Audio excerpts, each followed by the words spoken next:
What do the alt-right, the men's rights advocacy movement, popular self-help gurus, and the movie Fight Club all have in common?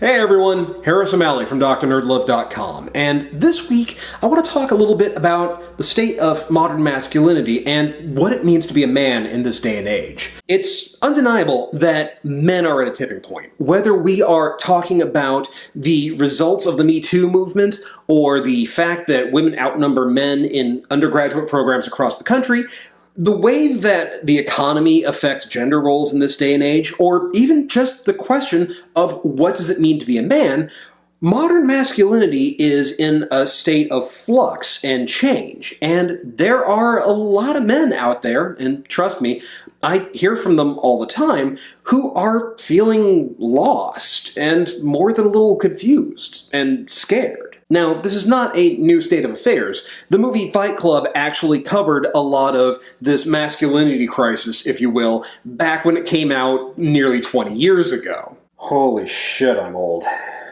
But the questions are still just as relevant and just as fresh now as they were then. In fact, let's talk about Fight Club a little bit. Fight Club remains one of the most misunderstood movies ever, and a lot of this is because people take the wrong message from it. We see Brad Pitt as Tyler Durden on the screen, looking like he's been carved out of marble, dressed like the coolest guy that you hate that you love, and he's amassing this massive amount of influence and personal followers and power.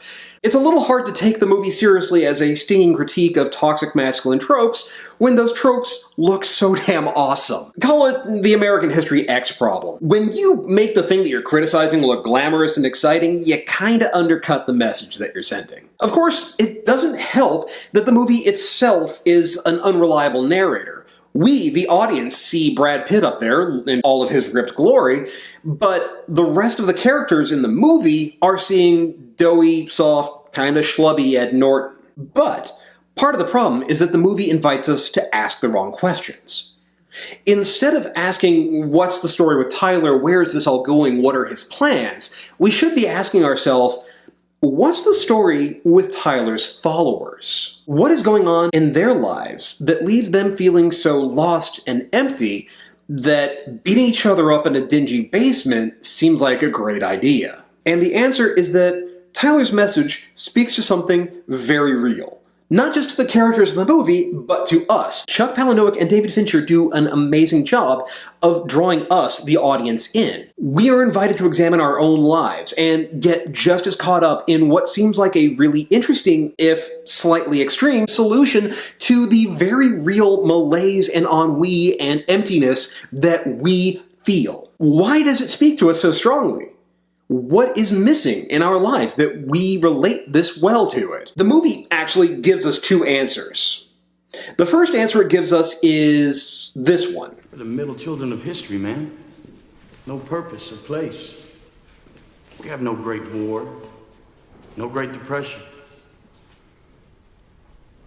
Our great war is a spiritual war. Our great depression is our lives.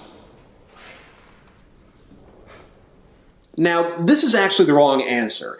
The idea that we don't have some great war is false on its face. When the movie came out in 1999, we were still ramping down from the first Iraq War, a war that, ironically enough, was sold to us as being the next great war, and that was supposed to exorcise the ghosts of Vietnam. Nor were there no great causes. There were great strides being made in the LGBT rights movement. The war on drugs was continuing to ravage poor communities and communities of people in color. There were causes out there for people to fight for if they wanted to look for them. But the idea that we had no great cause, no great war, is just an excuse. But this is where the alt-right, and where the MRAs, and where self-help gurus like Jordan Peterson come in. Like Tyler Durden, they see men walking around, alone, confused, scared, lost, and they propose a solution to it. The problem is, their answers are the wrong answers. In fact, they are so wrong, they're not even answering the right question. Self-help gurus like Jordan Peterson, the MRAs, even alt-right figureheads like Richard Spencer or Gavin McInnes preach about a lost mythical golden age of masculinity, where men were all philosopher kings, all of whom self-sufficient, islands unto themselves, and absolute masters of their domain. In their eyes, we have all lost the way, and that is why we feel this loss. We are no longer men the way that we should be. They're all preaching from the same book of sermons as Tyler Durden. You're feeling lost and drift because there is something wrong with modern masculinity. You have been lied to, your birthright as a man has been taken from you, but they know how to get it back. The only difference is who's taken it from you. In Fight Club, it's just society at large. To MRAs, and to an extent Jordan Peterson, it's feminists and trans people. To the alt-right, it's anyone who's not sufficiently Aryan. So, blame it on the feminists and their soy boy quislings. Blame it on the degenerates. Blame it on the people who would really appreciate it if you could just use their preferred personal pronouns. But their answers are all the same. Man even harder than before. Let's return to this pre-lapsarian masculine ideal where men were men and women were scared. Adopt all of these tropes of toxic masculinity even more firmly than before, especially violence and aggression. Be even more aggressive than you were before, and surely you'll be rewarded this time. These are, after all, one of the easiest and quickest ways to firm up your masculine credentials. Prove your value and your worth by taking it from someone else. And if you can't do it yourself, then hey, sign up with a group that says that they can. This way, you can be more manly by association. This is part of the appeal of groups like the Proud Boys and other groups like them. You get to feel like you're rougher and tougher by merely being a part of it, even if their manly initiations are a little less blood in, blood out, and a little more extended tickle fight. But like I said, that's not the real issue. The real answer is this. We've all been raised on television to believe that one day we'd all be millionaires and movie gods and rock stars, but we won't. We're slowly learning that fact, and we're very, very pissed off. It's not that things were taken from us, it's that we were never going to get them in the first place. The system is broken, and it has been broken since the beginning, and we are only just starting to realize how badly we've been screwed. The root cause of this sense of loss and emptiness is that we are starting to wake up to the fact that what we have been told about how to be a man is kind of bullshit, and we've all been lied to. The rewards that we were supposed to get for following the roadmap to masculinity are never going to be delivered, and certainly not in the forms that we were told to expect. This isn't just a case of sour grapes, though. This is about everything that we have done to ourselves and to other people, and that we have given up in the expectation that we would eventually be rewarded for our work and for our sacrifice, and realizing that it's never going to happen. And these sacrifices are not minor things. Part of what brings everybody together in Fight Club isn't the opportunity to play at being Billy Badass. It's because they are all lost and alone and looking for a human connection that they can't get anywhere else. They want to be part of something bigger, to have a cause, to have a thing to believe in, and to work for and work towards.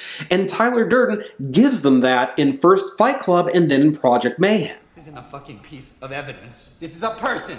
He's a friend of mine, and you're not gonna bury him in the fucking garden. He was killed serving Project Mayhem, sir. This is Bob. But sir, in Project Mayhem, we have no names. No, you listen to me. This is a man, and he has a name, and it's Robert Paulson, okay? Robert Paulson? He's a man, and he's dead now because of us, all right? Do you understand that? I understand. In death, a member of Project Mayhem has a name. His name is Robert Paulson. His name is Robert Paulson. His name is Robert Paulson. Men are incredibly emotionally isolated, especially from other men. Emotions and intimacy are weakness, and to be weak is to be feminine and something to be avoided at all costs, even though it is something that we desperately need. Men have far fewer close, intimate friends than women do, and we have even fewer as we get older. We want that connection. We need that intimacy. We crave that sense of belonging and joining and being part of something bigger than us, but we don't know how to find it. This is part of why straight men dump all of their emotions on women, turning our girlfriends and wives into de facto therapists. We've been taught that emotional intimacy is the same as romantic or sexual intimacy, therefore the only people that we can safely open up to are people that we might conceivably fuck. Just like Tyler Durden's Fight Clubs and Project Mayhem, the alt-right and MRAs prey on this need for connection and intimacy and community. Part of how they win people over is to love bomb the disaffected and the lonely. Join us. We'll be your friends. Look at how amazing we are. Look at how much we care for you. You'll never feel alone again. We'll give you a purpose. We'll make you feel like you're part of something.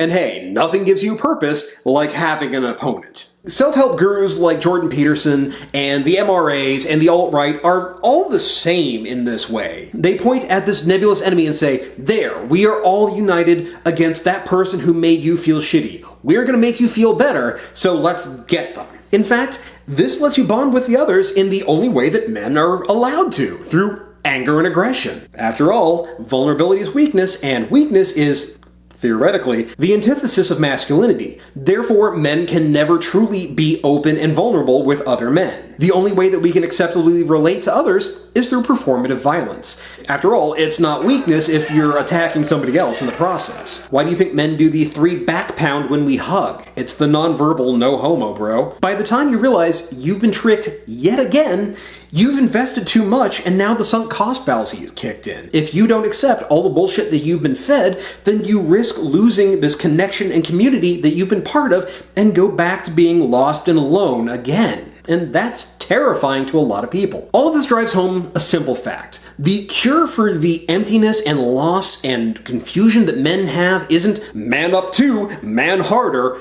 It's to open up. It's to embrace that fear and recognize that vulnerability is a strength. You're throwing these societal expectations of performative masculinity away and daring to be your true emotional self in defiance of what others have pushed upon you. You're opening yourself up to love and intimacy in defiance of all the people who tell you that it's weak and wrong. And in doing so, you are empowering yourself to find your community and your cause, or to build it. You're learning how to connect with other people, sometimes for the first time, to find that intimacy and those friendships that we crave. You are breaking free of the chains that hold you back, that are dragging you down into the mud and the muck, and keeping you from being able to soar like you deserve. The thing that's wrong with men today isn't that we're men, it's not that we've had anything stolen from us, it isn't that we've lost our way, and it isn't that we've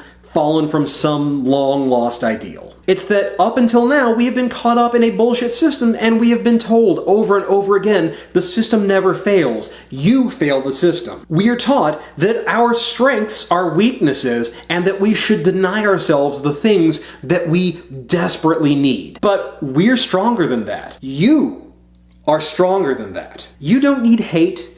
You don't need to be stone. You just need to open up and find the real man inside. Hey, thanks for checking out the latest video. Learning how to be a better man is a huge part of having more social and romantic success. So if you have a short question or a topic about positive masculinity that you'd like to hear more about on here, hit me up. Share it in the comments below, or send it to me at doc@drnerdlove.com with "for YouTube" in the subject header. And while we're at it, this might be a great time to check out a couple of my books. I especially recommend New Game Plus, The Geek's Guide to Love, Sex, and Dating. This is the instruction manual to dating that we all wish we had had and answered all of the questions that we have when it comes to learning how to date better. Links to buy it are in the show notes below, and if you do check it out, do me a huge solid and leave a review on Amazon and Goodreads. It's a huge help. If you dug the video, then you know what to do. Hit that thumbs up and let me know. If you're really digging the series, if you're getting a lot out of it, if you're finding that it's really helping, then maybe consider supporting the channel by becoming a patron at patreon.com/DrNerdLove. Even $1 a month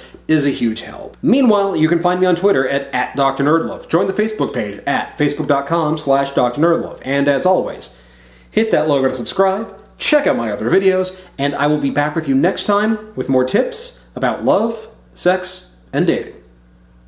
Later.